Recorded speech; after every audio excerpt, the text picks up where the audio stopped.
Hello students, so I am back for you with my next video on the science topic for class 9th, motion.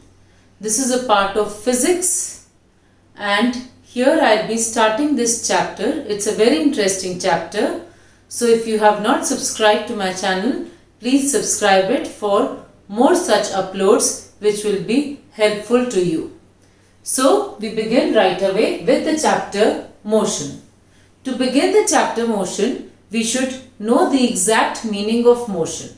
You must be saying it is so simple, motion means moving. Yes, it is. Motion is when an object is in motion, when an object is moving. But it is not that simple. So, let's get down to understand what actually motion is. And in this video, I'll be taking up all these topics: motion, motion along a straight line, distance, displacement, uniform motion, non-uniform motion, scalar quantity and vector quantity. Now, first motion. So, we say when an object is moving, it is said to be in motion.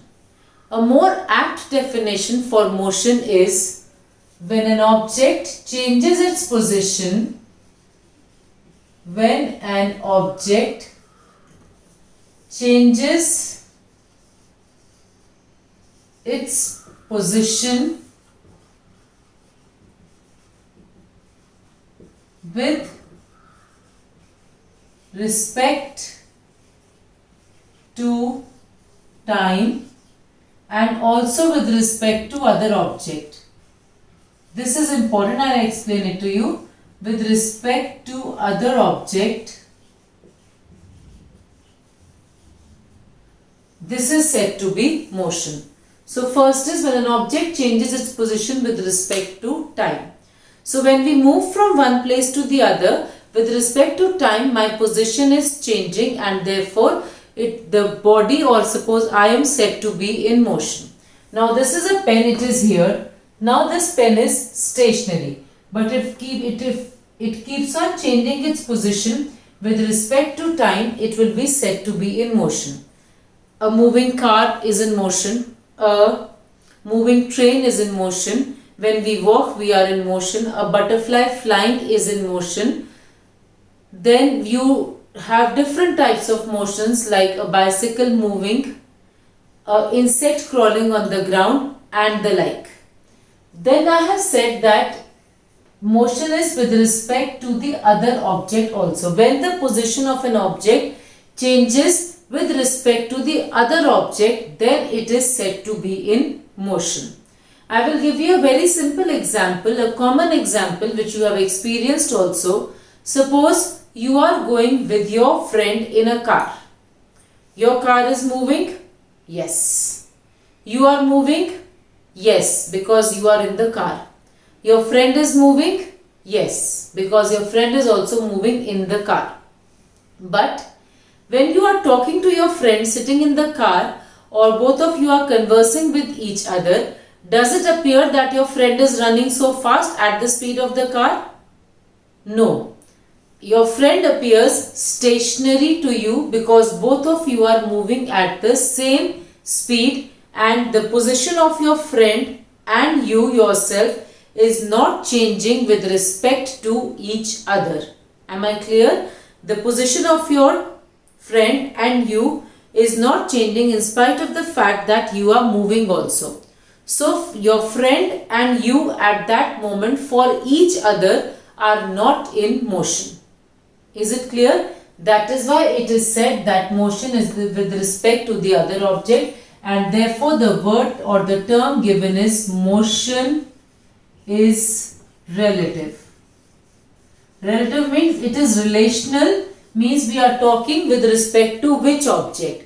Now when you are moving in the car with respect to a person standing outside on the road, you are moving. With respect to a scooter driving next to you, you are in motion. With respect to trees, you are in motion. But with respect to your friend, you are not in motion for your friend.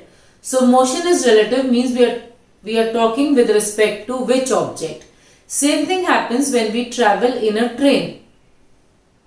In a train also, all the persons sitting next to us in the train do not appear to be in motion, because all of you are in the same motion and the position of each of you is not changing with respect to each other. I hope this idea is clear to you. And one more thing, like suppose you are moving, your train starts moving and there is a shop at the platform, maybe a tea stall. As your train starts moving, though that tea stall is not moving, it appears as if it is moving because there is a relative motion between the two of you. So motion is relative. I hope this is clear. And this is the definition of motion. Then we say motion along a straight line. When a person travels, when any object travels in a straight line without changing its direction, it is said to be motion along a straight line. For that, we need to understand these two terms also, scalar quantity and vector quantity. When we say scalar quantity and vector quantity, it can be said that a scalar quantity has magnitude,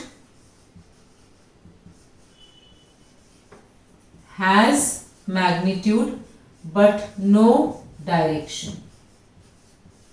Okay?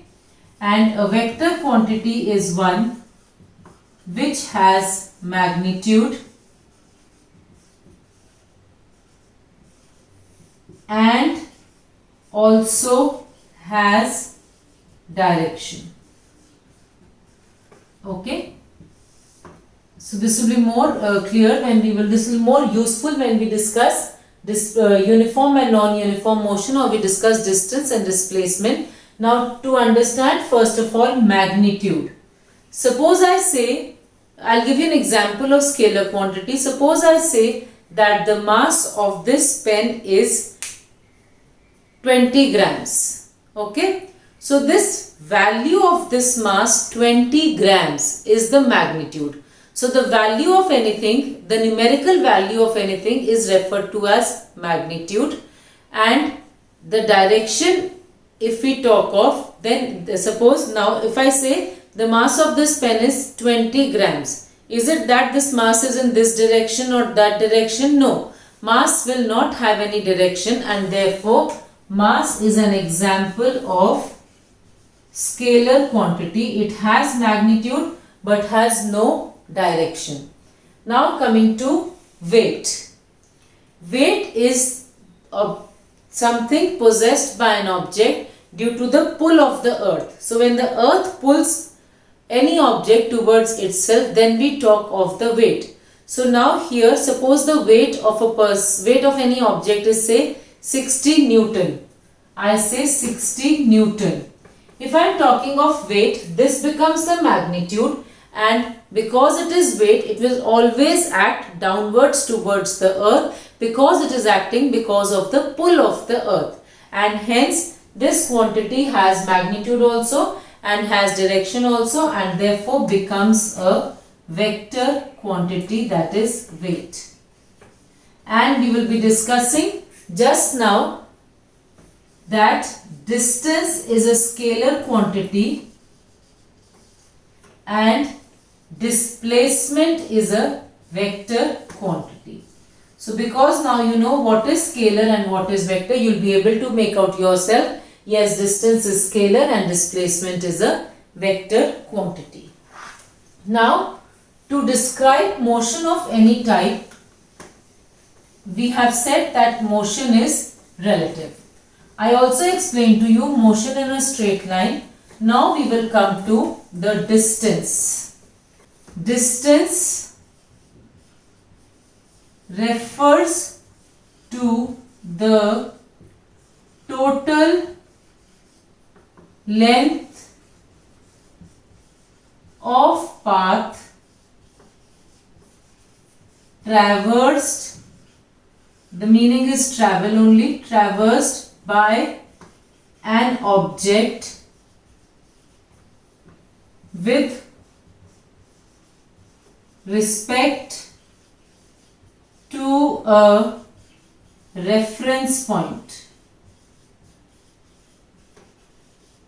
Okay, and we also, so this is distance traveled by a person, and we can say a distance is the total length of path between any two points.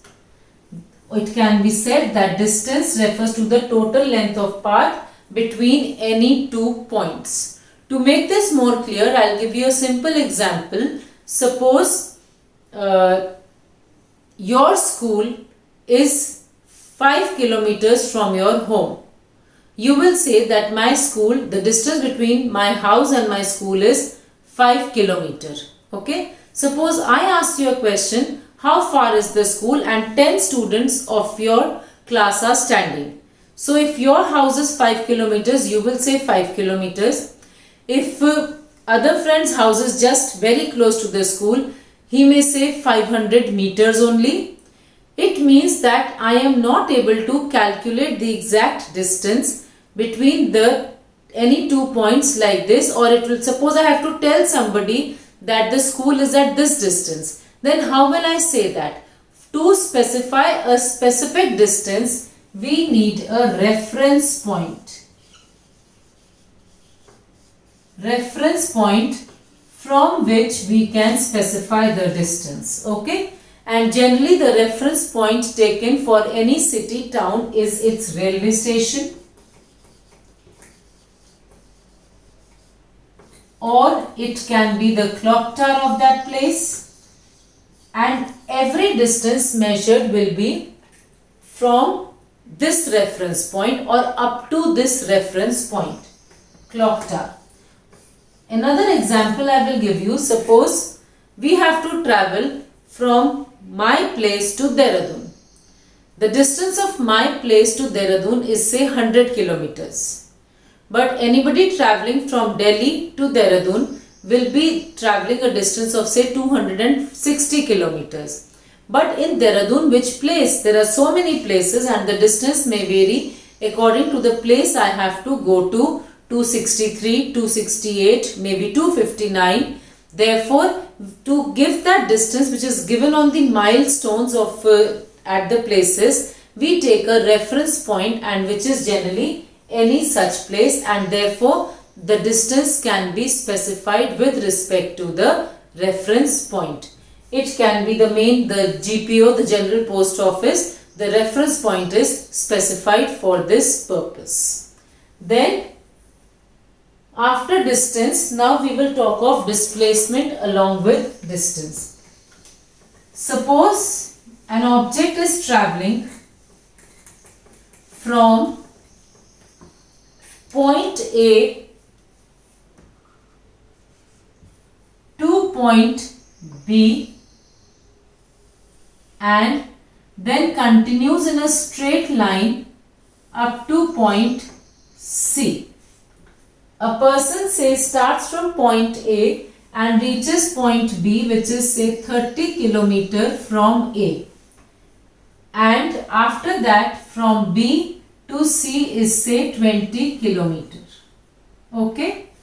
Now the person starts in the morning, travels 30 kilometers, waits over there for somebody to get along. A friend of his was waiting. He comes along and they both sit together and they move on to point C. So the distance covered, now we will take distance and displacement together.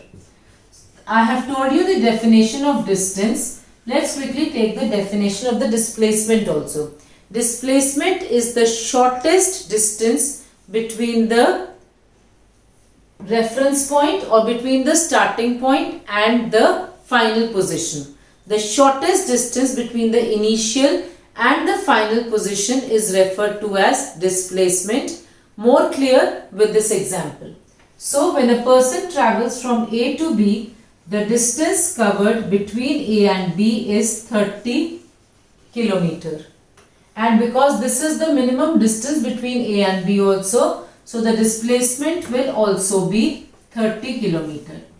From here, the person travels from B to C.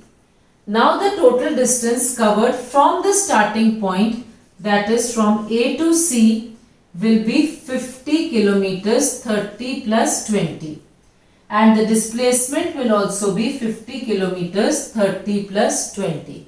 After completing the work, they start returning because they have to come back home, and as they start returning, they stop 10 kilometers from C for tea.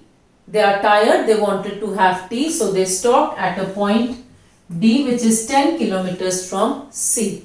So now after traveling from A to B to C to D, what is the distance covered? The distance covered becomes 30 plus 20 plus 10, which is equal to 60 kilometer. And I told you displacement is the minimum distance between the initial and the final position, which will be this much. The minimum distance between A and D, that will be 30, and this will also be 10 because the total is 20. So the displacement will become 40 kilometer. I hope it is clear. Then they travel up to B, and the first person drops his friends because his house is in the B location. So at B now, after traveling from A, B, C, D, then to B, the distance covered becomes 30 plus 20 plus 20, which is 70 kilometer, and the displacement will be the minimum length between A and B, which will be 30 kilometer. Okay. Finally, the person returns back home. After returning all this distance back to A, the distance covered becomes 100 kilometer and the displacement becomes 0 kilometer. Now because the initial and the final position is same, so there is no path between the initial and the final position. So this is the difference between distance and displacement. Now distance is the total length travelled, whether we travel in a straight line or suppose I travel in a haphazard motion. I travel from A to B. There is no direction, therefore in any direction I travel I have to find the total length. Therefore distance is a scalar quantity, while displacement is the straight line distance between the initial and the final position, and hence it has a direction, and therefore displacement is a vector quantity. So we have discussed this distance, displacement, scalar and vector quantity. Now we move on to uniform and non-uniform motion. The meaning is, see, uniform means a similar motion throughout, uniform, and non-uniform means that the uniform is not same throughout. This will also be clear to you with examples, and side by side I will give you the definition of the two also. First of all, uniform motion. For the definition, uniform motion means when an object travels, when an object covers equal distance in equal interval of time, equal distance in equal interval of time, it is said to be uniform motion. And for non-uniform motion, it will be when an object covers unequal distance. What will be the change? Unequal distance in equal interval of time,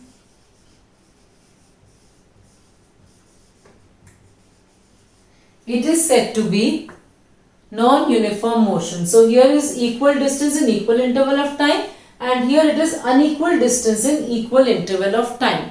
Now I will give you example of this. Suppose machinery is running, say a mixer is running. The mixer will make same motion throughout, so it is the motor will be moving at the same speed, that is uniform motion. It is covering a circular motion but equal distance in equal interval of time. Now, we are concerned with more of the straight line motion. So I will now give you an example of straight line motion. Suppose an object is traveling on a road. This is the road, the dividing line.